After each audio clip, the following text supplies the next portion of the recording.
சேலம் மாவட்டம் சிறுபங்க ஆற்றில் ஏற்பட்ட வெள்ளப்பெருக்கு காரணமாக எடப்பாடி அருகே சாலை துண்டிக்கப்பட்டதால் போக்குவரத்து பாதித்துள்ளது.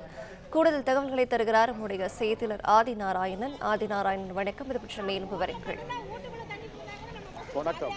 தொடர் மழை காரணமாக சேலம் மாவட்டம் ஏற்காட்டில் இருந்து தொடங்கும் சரபங்கா நதியில் ஏற்பட்ட வெள்ளப்பெருக்கினால் எடப்பாடியை அடுத்த அரசிராமணி செட்டுப்பட்டி அருகே விவசாய வயல்களிலும் குடியிருப்பு வீடுகளிலும் வணிக கடைகளிலும் தண்ணீர் புகுந்து பெரும் சேதத்தை ஏற்படுத்தியுள்ளது.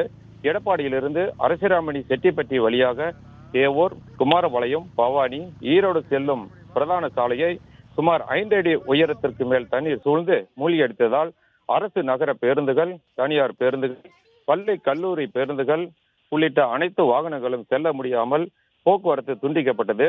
இதனால் பள்ளி கல்லூரிகளுக்கு செல்லும் மாணவ மாணவிகளும் பேருந்து பயணிகளும் தங்களது பணிகளுக்கு செல்ல முடியாமல் தவித்து வருகின்றனர். பாதுகாப்பு நலன் கருதி தேவூர் போலீசார் தடுப்புகளை வைத்து பாதுகாப்பு பணிகளில் ஈடுபட்டு வருகின்றனர். அரசிராமணி செட்டிப்பட்டி துவக்கப்பள்ளி மற்றும் மேல்நிலைப் பள்ளிகளில் தண்ணீர் சூழ்ந்ததால் இன்று அப்பள்ளிகளுக்கு விடுமுறை அறிவிக்கப்பட்டுள்ளது.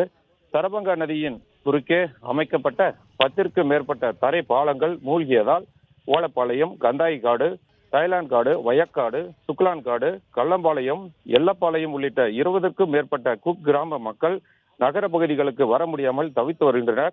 பால் மற்றும் அத்தியாவசிய பொருட்கள் பரிசல் மூலம் கொண்டு சென்றனர்.